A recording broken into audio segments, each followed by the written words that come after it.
Hello everyone, நான் Madan Gowri and hello my dear MG squad. World கப்பை பத்தி பேசிட்டு இருந்த நேரத்தில் நிறைய பேர் என்ன நினைச்சிட்டோம்னா வேர்ல்டுல வந்து ஸ்போர்ட்ஸ் மட்டும் தான் மிகப்பெரிய விஷயமா நடந்துட்டு இருக்குன்னு.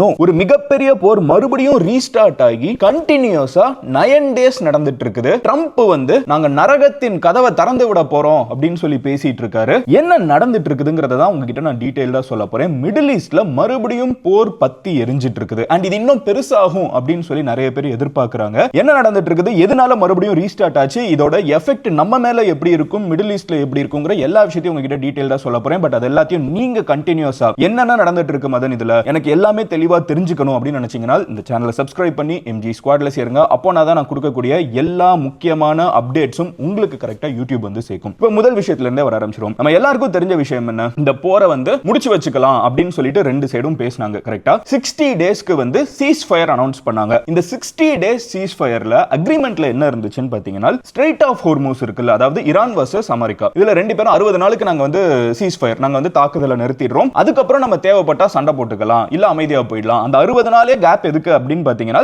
இந்த போரை நிறுத்துறதுக்கான ஒரு முயற்சி தான். சரியா? உங்களுக்கு இன்னொரு ஒரு விதத்துல சொல்லணும்னா ஆபரேஷன் சிந்தூர் முடிஞ்சிச்சுல, இந்தியா வர்சஸ் பாகிஸ்தான், அப்போ வந்து இந்தியாவும் பாகிஸ்தானும் சீஸ் ஃபயர் தான் அனௌன்ஸ் பண்ணோம். ஓகேவா? இன்னமும் இந்தியா என்ன சொல்லிட்டு இருக்குன்னா இது போர் போயிட்டு தான் இருக்குது அப்படின்னு இந்தியா சொல்றாங்க. ஏன்னா ஒரு செகண்ட் என்னை அடிச்சாலும் பதில் கடிக்கிறதுக்கு ரெடியா தான் இருந்துட்டு இருக்கேன், நான் நிறுத்தி எல்லாம் வைக்கல, இனிமே உனக்கு வார்னிங்லாம் கிடையாது, நீ அடிச்சா நான் பதில் கடிப்பேன் அப்படிங்கிற ஒரு ஆங்கிள் தான் இருக்காங்க. சோ இந்த சீஸ் ஃபயர்ங்கிறது டெம்பரரியா போர் நிறுத்துற ஒரு வேலை. ஓகேவா? சோ அதே மாதிரி இப்போ ஈரான் என்ன சொல்றாங்கன்னு பாத்தீங்கன்னா 60 டேஸ் சீஸ் ஃபயர், அமெரிக்காவும் இதுக்கு ஒத்துக்கறாங்க, ஈரானும் ஒத்துக்கறாங்க. அப்பதான் வேர்ல்டு கப் எல்லாம் ஆரம்பிக்குது, எல்லாம் வேர்ல்டு கப் பக்கம் போயிட்டோம். ஆனா என்ன ட்விஸ்ட்னு பாத்தீங்கன்னா இந்த டீல்ல ஸ்ட்ரெய்ட் ஆஃப் ஹோர்மூஸ்ல ஈரானிய தண்ணியை வந்து ஈரானியன் வாட்டர், சோ இது ஒரு சின்ன இடம் தான், நம்ம ஆல்ரெடி பேசியிருக்கோம். கரெக்டா? ஸ்ட்ரெய்ட் ஆஃப் ஹோர்மூஸ்ங்கிறது ரொம்ப சின்ன வாய்க்கால், உலகத்தோட கடலோட சைஸ்ல கம்பேர் பண்ணீங்கன்னா அது ஒரு சின்ன வாய்க்கால். ஓகேவா? இந்த வாய்க்கால்ல ஈரானியன் வாட்டர்ஸ் வந்து ஈரானே கண்ட்ரோல் பண்ணலாம் அப்படின்னு வந்து எல்லாருக்கும் தெரியும். ட்விஸ்ட் என்னன்னு பாத்தீங்கன்னா உலகத்தில் இருக்கக்கூடிய எல்லா கப்பல்களும் ஈரானியன் வாட்டர்ஸ் மூலமா தான் ஸ்ட்ரெய்ட் ஆஃப் ஹோர்மூஸை இத்தனை வருஷமா யூஸ் பண்ணிட்டு இருந்தாங்க. அமெரிக்காவும் இதுக்கு ஓகேன்னு சொல்லிடுச்சு. ஓகேவா? சோ ஈரான் என்ன நினைச்சிட்டாங்கன்னா ஸ்ட்ரெய்ட் ஆஃப் ஹோர்மூஸை நம்ம தான் கண்ட்ரோல் பண்ண போறோம், ஏன்னா அந்த கப்பல்கள் போற பாத் வந்து ஈரான் கிட்ட தான் இருக்குது. ஓகேவா? ஆனா அமெரிக்கா என்ன பண்றாங்கன்னு பாத்தீங்கன்னா ஒரு ட்விஸ்ட் கொடுக்குறாங்க. அமெரிக்கா வந்து புதுசா ஒரு பாத்தை கிரியேட் பண்றாங்க. இந்த பாதை வந்து ஈரானியன் வாட்டர்ஸை தாண்டி இருக்குது. ஓகேவா? ஈரான் வந்து அவங்களோட தண்ணின்னு உரிமை கொண்டாடுற எல்லையை தாண்டி இருக்குது, ஒமான் கிட்ட இருக்குதுன்னு நினைக்கிறேன். சோ ஒமானியன் வாட்டர் வழியா வந்து கப்பல்களை அமெரிக்கா வந்து கொண்டு போறாங்க. ஈரான் என்ன சொல்றாங்கன்னா நீ வார்த்தையில இருக்கிற ஜாலத்தை வச்சு விளையாடுற, நீ என்ன சொன்ன ஸ்ட்ரெய்ட் ஆஃப் ஹோர்மூஸை வந்து ஈரான் மேனேஜ் பண்ணலாங்கிறது தான் நாங்க சொல்ல வந்த பொருள், அதுதான் எங்களோட தண்ணியை கண்ட்ரோல் பண்றதுன்னு. நீ புதுசா ஒரு ரூட் போட்டு அதன் மூலமா கப்பலை கூப்பிட்டு போனேன்னா இது தப்பு அப்படின்னு சொல்லிட்டு ஈரான் வந்து 2-3 வார்னிங்கை வந்து அங்க போகக்கூடிய கப்பல்களுக்கு கொடுக்குறாங்க. அந்த கப்பல்கள் அதை மதிக்க மாட்டேங்குது. ஏன்னா அமெரிக்காவோட ராணுவம் பின்னாடியில இருந்து பேக்கப் பண்ணிட்டு இருக்காங்க. ஓகேவா? இப்போ ஈரான் என்ன பண்றாங்கன்னா சொல்லி பார்க்கறாங்க, இந்த கப்பல்கள் கேட்கலன்னு ஒண்ணு அங்க இருக்கக்கூடிய இந்த கப்பல்களை வந்து தாக்குதல் நடத்துறாங்க. ஓகேவா? அண்ட் கத்தாரோட LNG பிளான்ட் ஒன்னு, அது மேலயும் தாக்குதல் நடத்துறாங்க. இதெல்லாம் வந்து போன வாரம் ஒரு ஃபியூ டேஸ்க்கு முன்னாடி நடந்தது. ஓகே, ஒரு 10 days இருக்கும். சோ தாக்குதல் நடத்துறாங்க. ஏன் கத்தாரோட LNG அடிக்கணும்னா கத்தார் தான் வந்து பேச்சுவார்த்தையை நடத்தி கொடுத்தது. சோ அப்போ ஈரான் என்ன நினைக்கிறாங்கன்னா நீ என்கிட்ட பேசுறேங்கிற பேர்ல நீ அமெரிக்காவுக்கு ஃபேவரபிளா ஒரு டெசிஷன் எடுக்கிற, இப்போ என்னைய வந்து நீ வார்த்தையில இருக்கிற ஜாலத்தை வச்சு ஏமாத்தலாம், உனக்கு முதல்ல தெரியும். அப்போ வந்து அமெரிக்கா வந்து இன்னொரு ரூட்டை போட்டு அதுல போவாங்கன்னு, இன்ஃபேக்ட் அதுல உன் கப்பலே போகுது, அப்போ வந்து நீங்க ஏமாத்திடலான்னு பாக்குறீங்கன்னு ஒரு வார்னிங் ஷாட்ஸ் மாதிரி கொஞ்சம் கொடுக்குறாங்க. இதுல யாரும் இறந்து போகல, ஆனா அமெரிக்கா வந்து பயங்கரமா ட்ரிகர் ஆகிடுறாங்க. இன்னும் இத்தனோண்டு கண்ட்ரி மறுபடியும் நம்ம வந்து சொல்றத மீறி நம்ம வந்து ஏதாவது ஒரு விஷயத்துல போலான்னு பார்த்தா விட மாட்டேங்கிறாங்கன்னு சொல்லிட்டு ஈரானை வந்து அமெரிக்கா பயங்கரமா தாக்குதல் நடத்துறாங்க. ஓகேவா? நினைச்சு கூட பார்க்க முடியாத அளவுக்கு ஒரு மிகப்பெரிய தாக்குதலை 9 days முன்னாடி நடத்துறாங்க. அண்ட் அன்னையில இருந்து இன்னைக்கு வரைக்கும் எவ்ரி நைட் அமெரிக்கா வந்து கண்டினியூஸா ஈரான் மேல தாக்குதல் நடத்திட்டு இருக்காங்க. இந்த கொஞ்ச நாட்கள்ல மட்டும் ஈரானோட அபிஷியல் நம்பர்ஸ் என்னன்னு கிட்டத்தட்ட 30, 40, 50 பேர் இறந்து போயிட்டாங்க, 500 people காயப்பட்டிருக்காங்க இந்த கொஞ்ச நாட்கள்ல. ஈரான் வந்து ஆனா எல்லா தாக்குதலையும் வாங்கிட்டு இல்ல. அமெரிக்கா என்ன சொல்லிட்டு இருந்தாங்கன்னா ஈரான் வந்து ஒரு செத்த பாம்பு, நாங்க ஆல்ரெடி ஈரானோட பல்லெல்லாம் புடுங்கிட்டோம், ஈரான் எல்லா இடத்துலயும் நாங்க அடிச்சிட்டோம், ஈரானோட எல்லா பேசஸையும் நாங்க காலி பண்ணிட்டோம், ஈரானுக்கு எந்த டிஃபென்ஸும் கிடையாது, அவங்க மேனுஃபேக்சர் பண்ற ஃபெசிலிட்டி கிடையாது, ஃபேக்டரி கிடையாது, நாங்க எல்லாத்தையும் காலி பண்ணிட்டோம்னு சொல்லிட்டு இருந்தாங்க. பட் ட்விஸ்ட் என்னன்னு பாத்தீங்கன்னா ஈரான் பதில் கடிக்கிறாங்க, நினைச்சு கூட பார்க்க முடியாத அளவுக்கு அடிக்கிறாங்க. ஈரான் வந்து அமெரிக்காவோட பேசஸ் எல்லாத்தையுமே மறுபடியும் அடிக்க ஆரம்பிச்சிட்டாங்க. சோ ஜார்டன்ல அடிக்கிறாங்க, குவைத்ல அடிக்கிறாங்க, அங்க எங்கன்னு சொல்லி நிறைய அடிக்கிறதுல ஈரானோட தாக்குதல்ல அமெரிக்கன் சோல்ஜர்ஸ் இறந்து போறாங்க. இதுவரைக்கும் இந்த போர் ஆரம்பிச்சதுல இருந்து இன்னொரு நாட்டோட மண்ணில இருந்து, அதாவது ஈரானை சுத்தி இருக்கக்கூடிய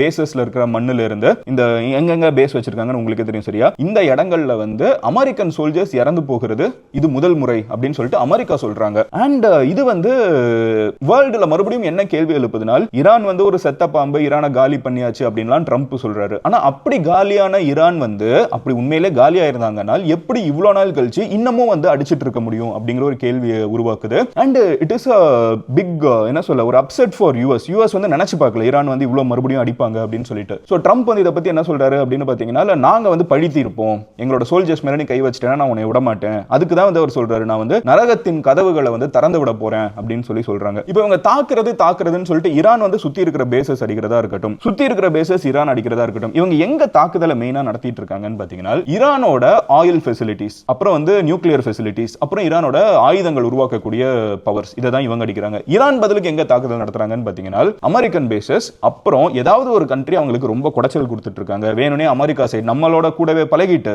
ஆப்போசிட் சைடு வந்து சேர்ந்து நம்மளுக்கு எதிராக வேலை பார்க்கறாங்கன்னு ஈரான் சந்தேகிச்சாங்கன்னா அந்த கண்ட்ரியோட லைஃப் லைன் அடிக்கிறாங்க. மிடில் ஈஸ்ட்ல லைஃப் லைன் என்ன? தண்ணி. பெட்ரோல் நிறைய பேர் நினைப்போம், அது வளர்ச்சிக்கு வாழ்வாதாரத்துக்கு முக்கியமான விஷயம் என்னன்னு பாத்தீங்கன்னா தண்ணி. சோ டீசாலினேஷன் பிளான்ஸ், உப்பு தண்ணியை நல்ல தண்ணி ஆக்கக்கூடிய பிளான்ஸ் வந்து நிறைய இருக்குது, பெரிய பெரிய பிளான்ஸ் இருக்குது. இந்த பிளான்ஸை வந்து ஈரான் வந்து பதிலுக்கு அடிக்கிறது வந்து நம்ம இப்ப நிறைய பார்த்துட்டு இருக்க முடியுது.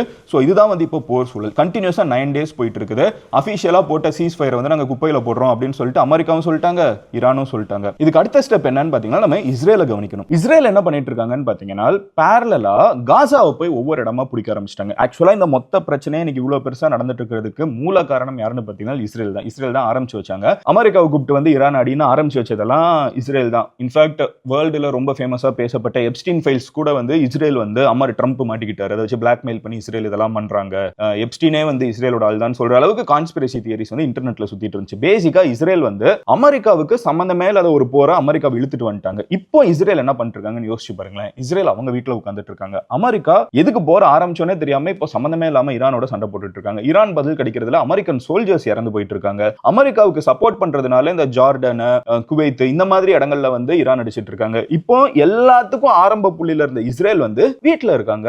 வீட்டுல சும்மா இல்ல. இஸ்ரேல் வந்து அவங்க ஆல்ரெடி வந்து ஒரு போர் ஆரம்பிச்சு வச்சாங்க கரெக்டா, காசாக்கு எதிராக அந்த சின்ன நேரோ லேண்டுக்கு பதிலா பலஸ்தீன்ல. அந்த இடத்துல கொஞ்சம் கொஞ்சமா இஸ்ரேலி செட்டிலர்ஸ் வந்து இப்போ உள்ளுக்குள்ள போக ஆரம்பிச்சிட்டாங்க. சோ இஸ்ரேல் நாட்டுல இருக்கிறவங்க காசாக்குள்ள பலஸ்தீனுக்குள்ள நிறைய இடத்த போய் இப்போ ஆக்கிரமிக்க ஆரம்பிச்சிட்டாங்கிறது இன்னைக்கு நியூஸ். சோ வந்து ஒரு பெரிய மூவ்மெண்ட் மாதிரி நிறைய பேர் அந்த ஊர்ல இருக்கிறவங்க எல்லாம் சேர்ந்து பக்கத்து நாடு ஆக்கிரமிச்சிருக்காங்க. இந்த பழைய காலத்துல வந்து காமிப்பாங்கல்ல, ஒரு ராஜா வந்து இன்னொரு நாட்டை போய் பிடிச்சிட்டாருன்னா அந்த நாட்டுல இருக்கிறது எல்லாத்தையும் இந்த நாட்டு மக்கள் வந்து எடுத்துப்பாங்க, சோல்ஜர்ஸ் எடுத்துப்பாங்கல்ல, அந்த மாதிரி இஸ்ரேலோட பொதுமக்கள் வந்து இந்த பலஸ்தீனுக்குள்ள போய் பலஸ்தீனிய இடங்களை வந்து அவங்க பேர்ல எடுத்துக்கிறது, அவங்க வந்து ஆக்கிரமிக்கிறதுங்கிற ஒரு வேலை வந்து கொஞ்சம் கொஞ்சமா நடக்க ஆரம்பிச்சிட்டு இருக்குது. இதுக்குமே வந்து இன்டர்நேஷனல் லெவல்ல நிறைய கண்டம்னேஷன் வந்துட்டு இருக்குது. இன்னொரு சைடு இஸ்ரேல் வந்து லெபனான ஒரு சைடு பிடிச்சிட்டு இருக்காங்க. சோ இப்போ இஸ்ரேலோட மேப்பே பாத்தீங்கன்னா காசால நிறைய இடத்த பிடிச்சிட்டாங்க, அப்புறம் வந்து லெபனான்ல கொஞ்சம் இடத்த பிடிச்சிட்டாங்க, சுத்தி இருக்கிற எல்லா கண்ட்ரீஸ்லயுமே வந்து அவங்க உரண்டை இழுத்து வச்சிருக்காங்க. ஆனா மெயினான வார்ல வந்து இவங்க இன்வால்வ் ஆயிருக்காங்க, அமெரிக்கா இன்வால்வ் ஆயிட்டு இருக்காங்க. சோ நம்ம எல்லாருமே அமெரிக்கா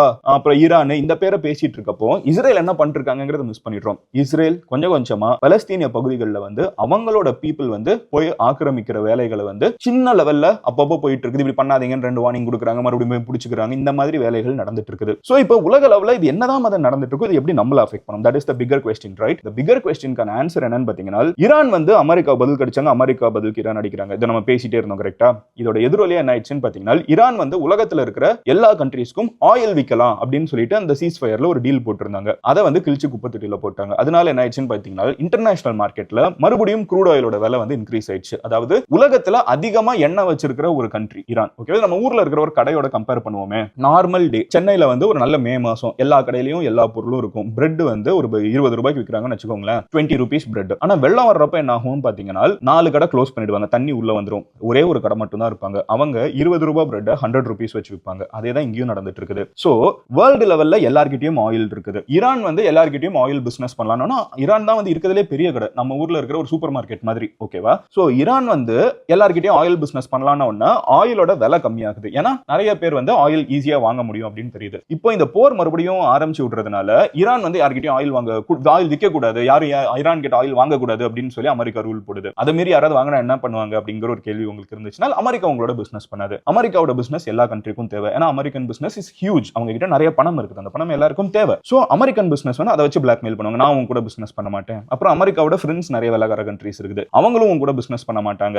சோ எல்லா கண்ட்ரீஸும் முடிஞ்ச அளவுக்கு ஈரான் கிட்ட ஆயில் வாங்குறதை நிறுத்திடுவாங்க. ஈரான் கிட்ட ஆயில் வாங்குறதை நிறுத்திட்டாங்கன்னா நான் சொன்ன மாதிரி வெள்ளம் வர்ற டைம் மாதிரி சோ ஒரு பெரிய ஃப்ளட் வருது, எல்லாரும் அந்த ஈரானோட வீட்டுக்குள்ள வந்து தண்ணி போயிடுது, ஈரானால பிரெட் விற்க முடியாது. அப்ப என்ன ஆகும்? மீதி இருக்கிற பிரெட் பிரெட் வந்து யார் வித்துட்டு இருக்காங்க? அமெரிக்காவே வித்துட்டு இருக்காங்க. ஓகேவா? அப்ப அந்த பிரெட்டை வந்து அவங்க அதிகமான விலைக்கு விற்பாங்க. சோ ஆயில் பிரைசஸ் மறுபடியும் இன்டர்நேஷனல் லெவல்ல இன்க்ரீஸ் ஆகிட்டு இருக்கிறதுக்கு ஒரு இன்டைரக்டான ரீசன் இல்ல, ஆக்சுவலா டைரக்டான ரீசனே வந்து இந்த போர் மறுபடியும் இப்போ ரீஸ்டார்ட் ஆனதுதான். இப்போ ஆயில் பிரைஸ் இன்க்ரீஸ் ஆகுதுங்கிறது வந்து ஆயில்ல இருந்து தான் நம்ம வந்து ஸ்ட்ரெயிட் ஆஃப் ஹோர்முஸும் லாக்டு. அப்ப மறுபடியும் நம்ம ஆயில் வாங்குறது எஸ்பெஷலி இந்தியா மாதிரி கண்ட்ரீஸ்க்கு எவ்வளவு சேலஞ்சுன்னு யோசிச்சு பாருங்க. அப்ப ஸ்ட்ரெயிட் ஆஃப் ஹோர்முஸ்ல இருந்து நம்மளுக்கு வர்றது கஷ்டம். நம்ம வந்து மறுபடியும் அமெரிக்கால இருந்தோ வெனிசுலால இருந்தோ நம்ம அமெரிக்கன் கண்ட்ரோல்ல இருக்கிற ஏதோ ஒரு இடத்துல இருந்தோ ரஷ்யால இருந்தோ எங்கேயோ வாங்குறோம். அப்போ அது ரொம்ப தூரத்துக்கு டிராவல் பண்ணி வருது. நம்ம பக்கத்து கடையில இருக்கிறத விட 4 ஊர் தள்ளி போய் வாங்கிட்டு வரோம். போயிட்டு வர செலவு இருக்குது. அப்புறம் ஆல்ரெடி விலைவாசி வேற அதிகமா போயிடுச்சு. இது போக வந்து இதோட பை ப்ராடக்ட்ஸ் தான் பெட்ரோல், டீசல், நம்ம வந்து யூஸ் பண்ணக்கூடிய மோஸ்ட் ஆஃப் த ஃபியூவல் இதுல இருந்து தான் வந்துட்டு இருக்குது. அப்போ எல்லாத்தோட விலையும் ஏறும். இதோட விலையெல்லாம் ஏறிடுச்சுன்னா நம்ம ஆர்டர் பண்ணக்கூடிய ஒரு பொருளும், ஒரு ஸ்விக்கி ஜொமேட்டோல நீங்க ஆர்டர் பண்றதுக்கு அவங்க போடுற பெட்ரோலோட விலை ஆல்ரெடி இருந்தனால அந்த ஆர்டரோட விலை அதிகமாகும். நீங்க வெளியே போயிட்டு வர்றதுக்கு விலை அதிகமாகும். சோ எல்லா விதத்திலையும் நம்மளோட விலைவாசி ஏறி போகிறதுக்கான காரணம் இந்த போரா இருந்துட்டு இருக்கும். அதனால தான் it hurts us personally also. Middle ஈஸ்ட்ல உண்மையை சொல்லணும்னா யுஏஇல எல்லாம் ஒரு இம்பாக்டும் பெருசா தெரியல. ஊருக்குள்ள எல்லாம் வந்து எல்லாரும் நார்மலா தான் இருந்துட்டு இருக்காங்க. மத்த இடங்கள்ல வந்து கண்டிப்பா இந்த குவைத், அப்புறம் வந்து இந்த ஜார்டன், இந்த மாதிரி இடங்கள்ல வந்து டைரக்டாவே தாக்குதல் இருக்கிறதுனால அங்க வந்து ஒரு கான்வர்சேஷன்ஸ் கண்டிப்பா உருவாகி இருக்கும். சோ ஓவரால் இதுதான் வந்து இப்போ மிடில் ஈஸ்ட்ல நடந்துட்டு இருக்கிற விஷயம். ஸ்ட்ரெயிட் ஆஃப் ஹோர்முஸ்ல வந்து நடந்துட்டு இருக்கிற பிரச்சனையும் இதுதான். முடிஞ்ச அளவுக்கு இதை வரக்கூடிய எல்லா முக்கியமான அப்டேட்ஸும் உங்களுக்கு தெளிவா தெரிஞ்சுக்கணும் அப்படின்னு நினைச்சீங்கன்னா இந்த சேனலை சப்ஸ்கிரைப் பண்ணுங்க. நான் உங்ககிட்ட எல்லா இன்ஃபர்மேஷனும் வந்து சேர்க்கிறேன். நீங்க ஒரு விஷயம் சொல்லுங்க, இந்த போரோட முடிவுல அமெரிக்கா ஜெயிக்கும்னு நினைக்கிறீங்களா இல்ல ஈரான் ஜெயிக்கும்னு நினைக்கிறீங்களா? உங்களோட ஒப்பீனியன் என்னங்கறத கமெண்ட் செக்ஷன்ல சொல்லுங்க. யாரு இந்த வீடியோல இருக்கிற இன்ஃபர்மேஷன் தெரிஞ்சுக்கணும்னு நினைக்கிறாங்களோ அவங்க கிட்ட இந்த வீடியோவை ஷேர் பண்ணுங்க. Love you all, take care, bye, cheers and ஜீஸ்.